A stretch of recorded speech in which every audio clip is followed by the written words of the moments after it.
Mungu Baba. Nimekuja mbele yako Baba. Amen. Tena mbele ya mwaka huu kama sipigi milioni takuwa bulage. Sawa. Tafuta pesa usikae wewe. Ufise telefone yawe nziza. Urashobora gukora YouTube yawe ufise telefone yawe nziza. Gufata ama video ushirako. Urashtuka na Waridu umutuke bwati shirako. Na tuse Waridu. Tubakira ababazi bongera na nuse na $20. Waridu indirimbo ziwe nike kintu zigisha abene gihugu na leta muri rusange. Mbega ijya ndirimbo mwaka huu nike kintu ije isumba izo Waridu. So jewe indirimbo yanje mwaka huu ifise message full 100% message. Indirimbo iguha intege. Iguha ingufu yo kukubwira yuko uyu mwaka ibizananiranye muri 2025 uyu mwaka bigiye gushoboka.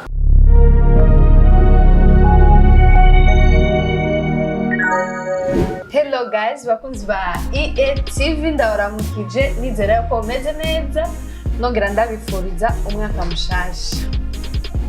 Umwaka mushasha w'imigisha w'imihezagiro muze muhezagirwe mu banyu no mu byanyu twongere dusengeranire kandi twatukumburanye ndizera yuko uno musi tuza kuryoherwa. Mwigeme wanyu Shishate Queen yagarutse mwaka mpya na vitu vipya. Mwaka mpya tunaanza na Waridu Bambisi. Umwami w'abana. Waridu. Urabona umwaka mushasha yuko dutanguranye nawe. Ni umwaka w'imigisha none dutanguranye nawe. Ndahezagira. TV yanje ziryame. Ndahezagira. TV yanje ziryame bakunzi ba EATV. 2026 dutanguranye na Waridu. Kandi atugira yuko uyu mwaka iko na mabaraka. Tugira ashobora gisha kabisa. Aha makaribu cyane rero mu kiganiro TUA abakunzi ba EATV bari bagukomeye kamera. Kiganiro cyitwa TUA. Sigura ngo tumenye ubuzima bw'abastar bari. Sikia ukazi. Kuna kuficha. Sikia ukazi kabisa. Sikia urenze sana. Okay. So ndabaramukije abakunzi banje Waridu Bambisi. Ni wa mwana wanyu mukunda mtoto mpole kama Davis Yesu. Nawapenda sana. Yes. Labda 2026 ndio kamfanya mpole. Hapana, jewe narakijijwe ndi mwana mwiza mtoto mpole kama Davis Yesu. Hama ndabakunda cyane. Nize mugire subscribe umusheninge kubwinshi. Kuko mukanya tugiye show pole nyene kimwe. Waridu ndakwibariza akantu kamwe gusa nyene nta kibazo. Twebwe twavuganye mu kugira tuvugane kuza gukora ibizo. Ahantu twavuganye turavugana amasaha siho twagusanze. Siho twagusanze. Tugenda kukura imuhira tunakutana Waridu ashahama. Iyo showbiz Waridu. Au nijue mwaka mpya naanza showbiz. Urabona so jewe ariko naganira no mabuja. Sasa mabuja kuifona. Mabujana nuri umukozi uri umushushu basi. Umushushu. Ari muri coming soon yo so adote. Niyo mpamvu bisero sambyuka nevye. Njuse nevye twavuganye saa 3. Nikangura saa 3. Nabyutse muri dushu. Ajya barevira muri dushu nabwo ndaje. Nabo bace mumvumbura uko muri dushu. Ajya ariko nditegura nyene nze direct. Kandi cyane ko bitegura kugira. Gusa tu igikuru gusa nuko tutwabonanye. Ndi kumwe namwe abakunzi ba Okay. Ba EATV. EATV. Ndabakunda cyane. Mwaka huu. Ubu ni fire. Waridu back again. Wavuze ati wari kuganira na mabuja. Yes. Bisigure rero yuko wimutse wavuye hariya wahoro. Bakunzi ba EATV mumba bari. Naraja kuba mu cyarama uvuga ko nimutse. TUA hariya wahoro hari hato. Gusa hajya twasanze ari hanini haragutse. Bisigure yuko natahoba.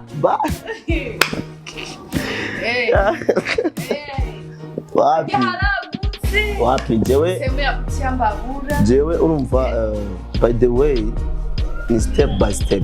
uno munsi wansanze hajya igihe cyose usanga mu Nyakabiga cyangwa usange mu Kiriri cyangwa usanga ahandi hantu ariko muri 2027 kubera nakubwiye ati mwaka huu kama sifanye kitu itakuwa ni boulogne itakuwa wameloga Waridu mwaka wa mwaka na tugende rero ku ndirimbo wasohoye mwaka huu yes ijya ndirimbo washatse gushika kuki na cyane ijya ndirimbo turumva ngo uyu mwaka tudapiga amahits mpaka waombe collabo tudapiga ama viewers mpaka tumushinde Fernando ndakubwira ikintu kimwe utazi urabona twarakoze baratumenya abandi baca baza hagati kugira batuzibire rero bantu baje kutuzibira nitwabamenye ko baje kutuzibira ariko twamaze kubamenya rero twaricaye turiga tuvuga ati bipfira cyo dusanga hari abantu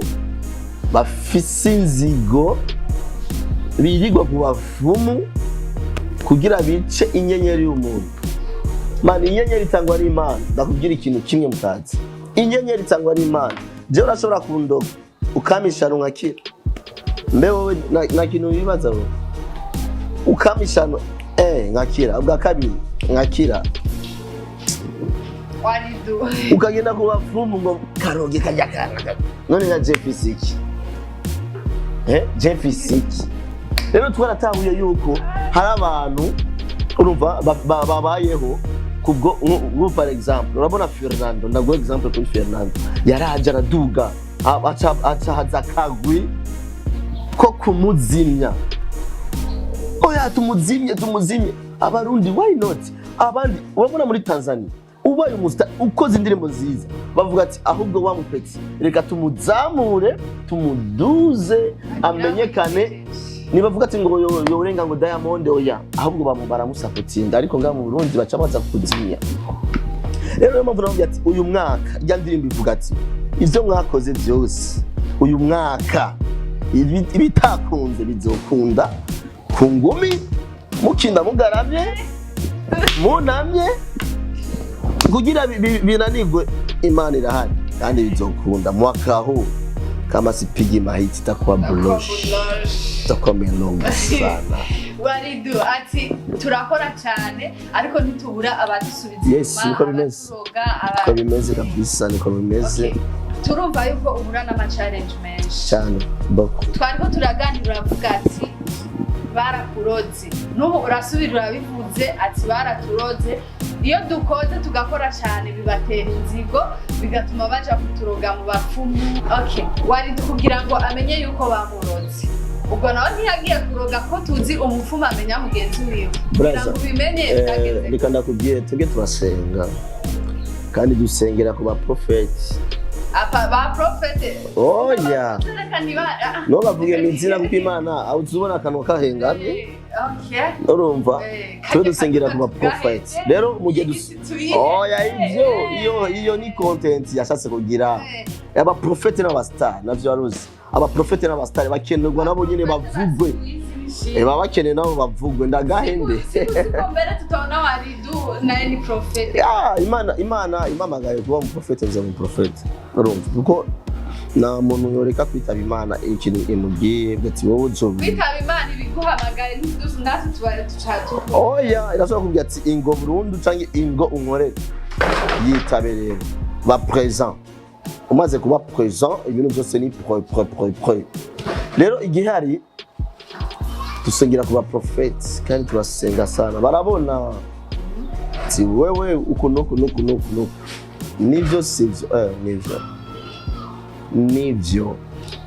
ati rero yaba basi ari kumbya ati Waridu wowe ndabona na Madrid ufise ndayafise acamvuga ati urabesha ariko amaze kumbya ati shasha urafise ibisuko kandi ubifise nivyo waje ubinyegeje atabyabona sawa bandanya rero ati ufise abaprofete barabona nimba atari banga urashobora kutubwira abo bantu ntibavugwa mu izina nibubawe abarozi mwubawe respect muroge sana none Waridu kama mmeroga nisikuri kufe muniroge nikufe mara 3 mundoge mfe nzuke so ubaye umwana w'Imana gusa ndabakunda cyane urazi jewe niba ndi ngaha ndi ngaha kubw'abakunzi banje no kubw'abansi banje mu diaspora yo kuroga kubera man ndakubwira umuntu arogana aba afise inzara none umuntu ufise none era by example ufise 10 millions ufise 10 millions ushatse kutwe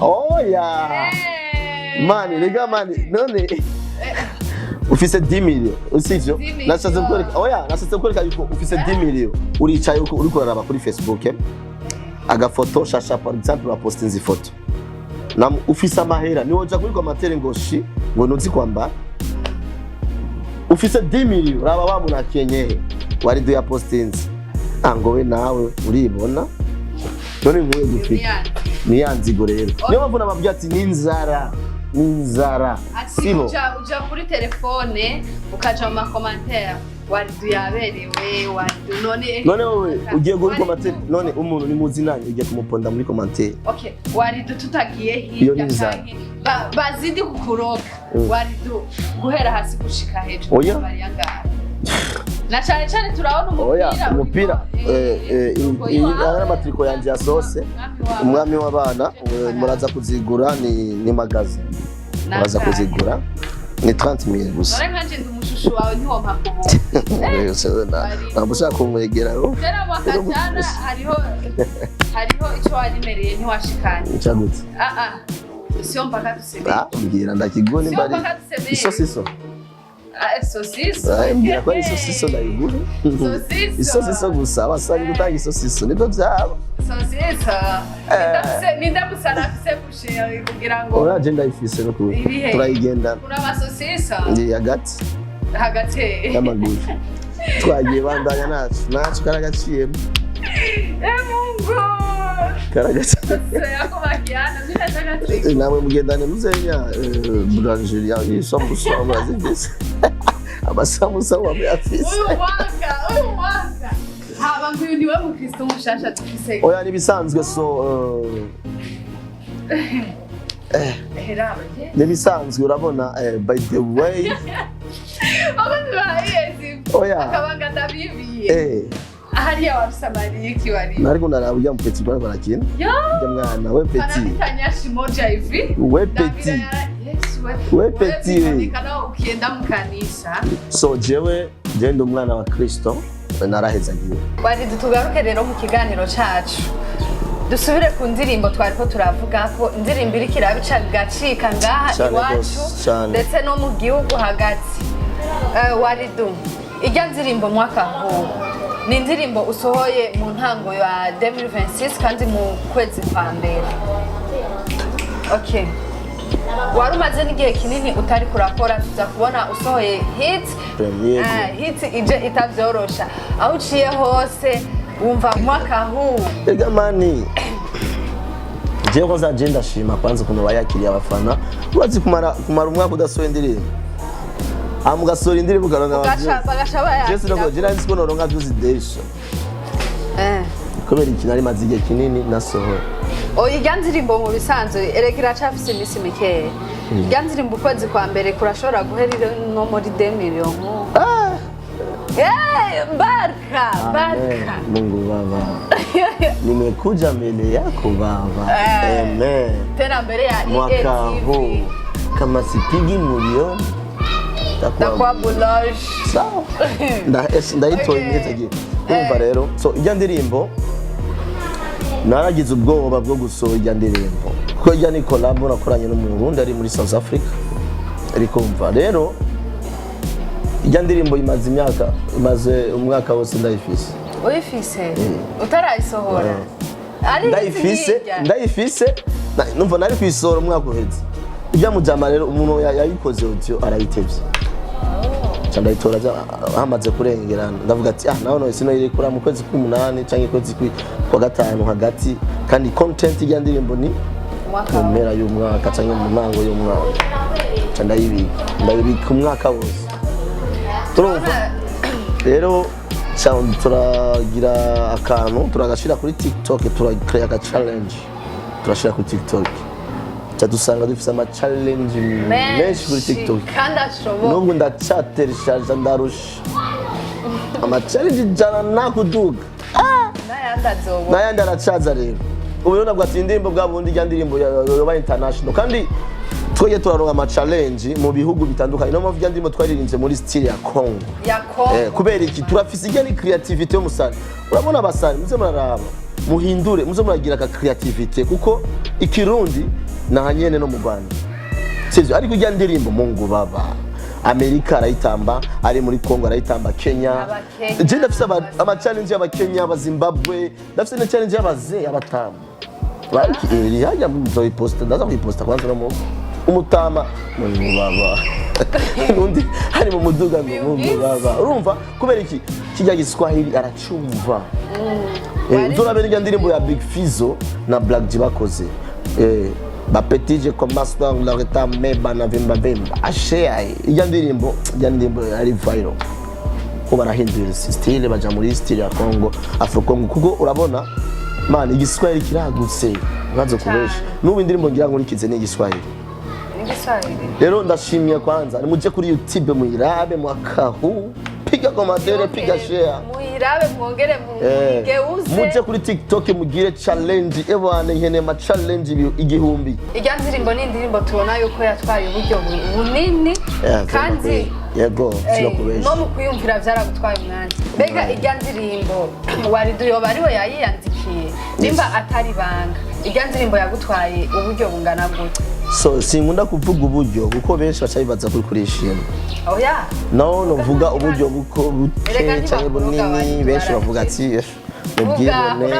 abarundi ndabazi siga ndatinya muratinyitse urumva rero so je ndimba twaye uburyo bunini wabona hajya ball ni South Africa hajya ball ku misozi hajya ball ya location yarayirishe ibihumbi bibiri by'ama South Africa ni 700,000 y'amarundi urumva dufata rero video audio yakorewe muri South Africa yongerwa ikorwa no mu Burundi urumva iyo ayose n'amahera rero video yo mu Burundi nayo tubishiremwo gufungura ibiki ama location urumva gusabe rero ndashima Imana uko biri kose abakene gushigikira mushigikire yaba ku buryo yaba kubiki jewe ndahari na management ifise narayanze ati nta management ifise warayanze nigiki cyo bacaratumye wanka kuba mu maboko ya management so management irakuzimya irica taba yawe irashobora kuza icyo mwayaze nibikora tuzogukora ama collab tuzokutwarana ama hagera kubera gifise contrat ugaca babi abisanga mazi imyaka 3 udasohoye indirimbo imyaka 5 amagaza bumva ngo contrat tuyihebe umva yo mari management yene management iri seri dukorana kazi none uzomenya gute yuko urabiye amaevro yabo urayabona amaevro araboneka ati management ntiziri seri ko tubona par exemple aba bakiriku badabj bande ba dramati n'abandi bagiye batandukanye bari muri management turabona batazima baguma bakora kandi barakora amahits gushika yaho basohoka n'igihugu bakagenda gukorera hanze bakagaruka tukaguma tubabona mu bikorwa we ubivuga kwiki mbega nizo management ziri serieux ariko uravuga cyane bimeze so kiri ku badabj bari muri management barayivuyemo yari Bantu Boy sivyo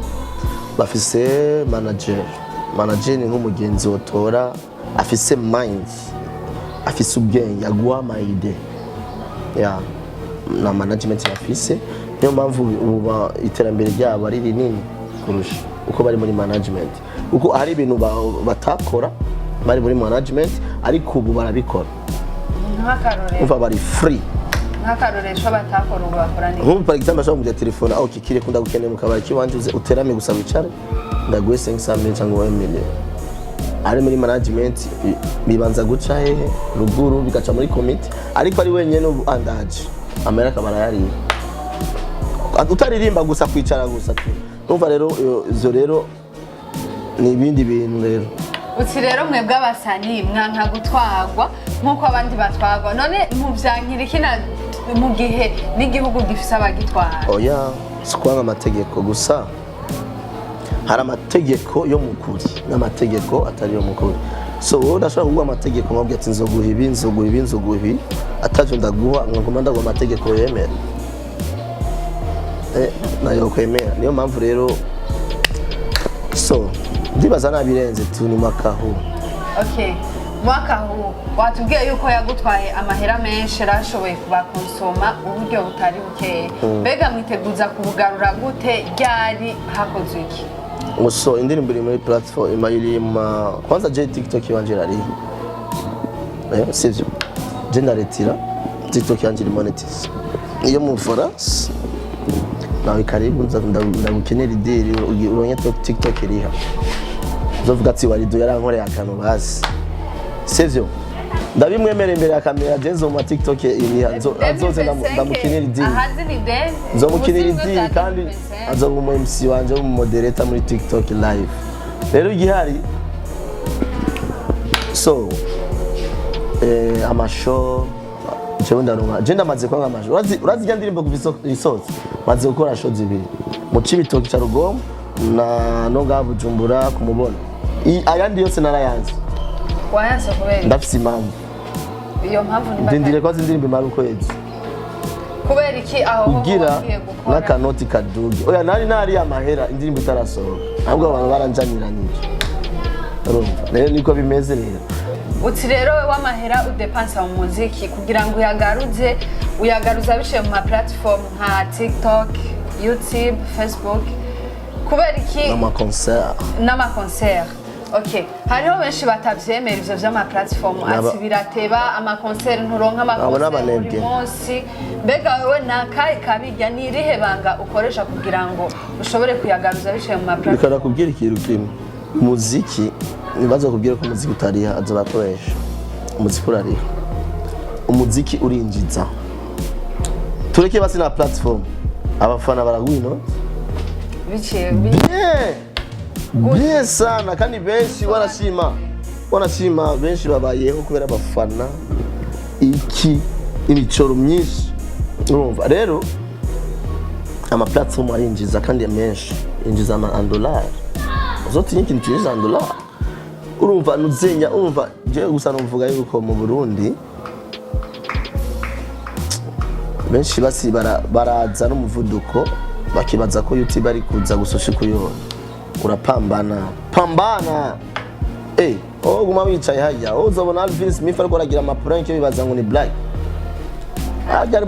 baza ngo uzobona ngo bafanira vina bariko baragira ama prank ngo ama prank misi yose umva bazokoma ama prank ni black ngo kugira umubone gusuko ajya bikarondera kanoti after pesa usikaye wewe ufise telefone yawe nziza urashobora gukora YouTube yawe ufise telefone yawe nziza gufata ama video ushirako urashtuka na warido umutuke bwa ati shirako na tuse warido tubakira ababasi na nuse na $20 warido indirimbo ziwe ni kihe kintu zigisha abene gihugu na leta muri rusange mbega ijya ndirimbo mwaka huu ni kihe kintu ije isumba izo warido so jewe indirimbo yanje mwaka huu ifise message full 100% message indirimbo iguha intege iguha inguvu yo kukubwira yuko uyu mwaka ibizananiranye muri 2025 uyu mwaka bigiye gushoboka ni indirimbo ikwereka yuko neza na neza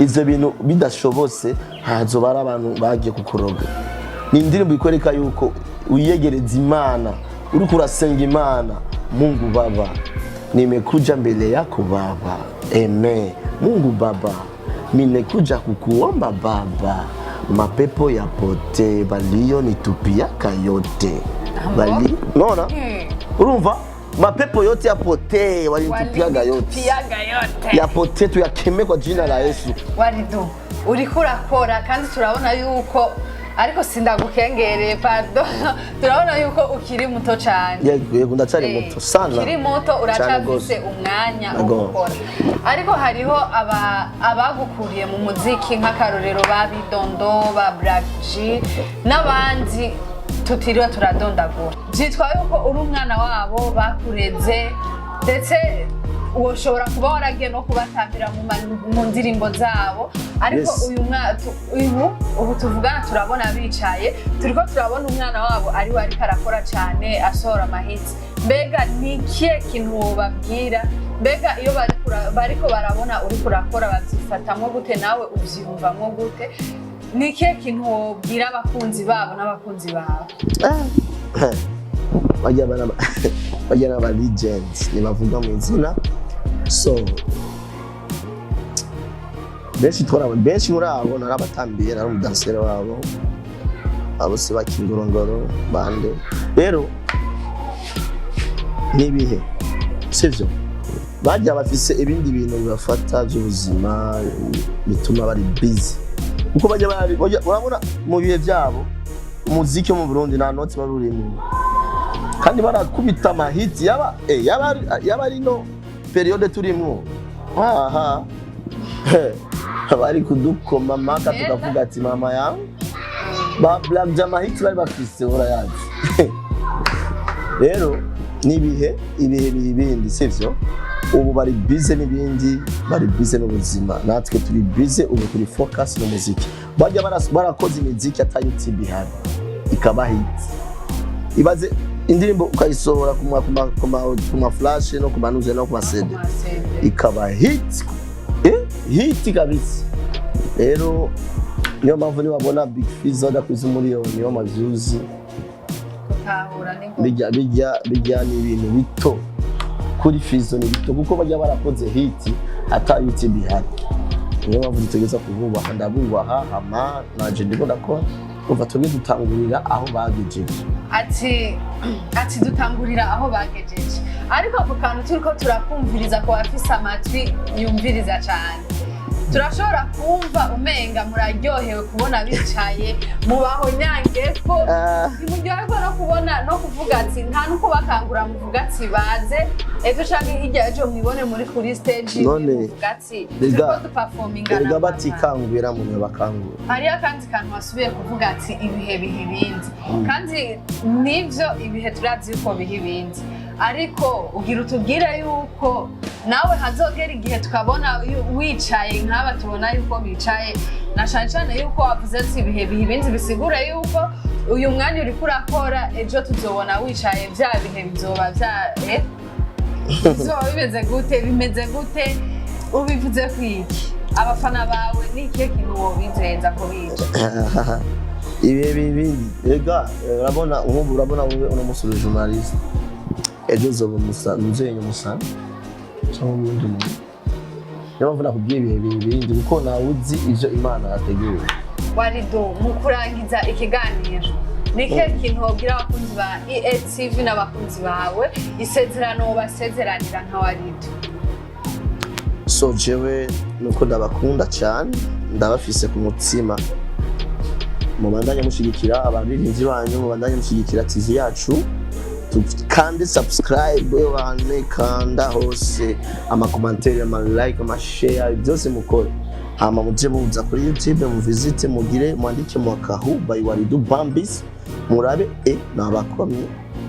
nabakomye ego murakoze cyane. Bizu sana, love you so much, ndabakunda. Bizu, mwaka mushasha, bonane na Mwakahu. Mwaka mushasha na Mwakahu birajyanye. Ati ego ibihe bindi, uno munsi turakubona uri kurakora, tukubona umuziki, ejo turashobora kukubona mu bindi.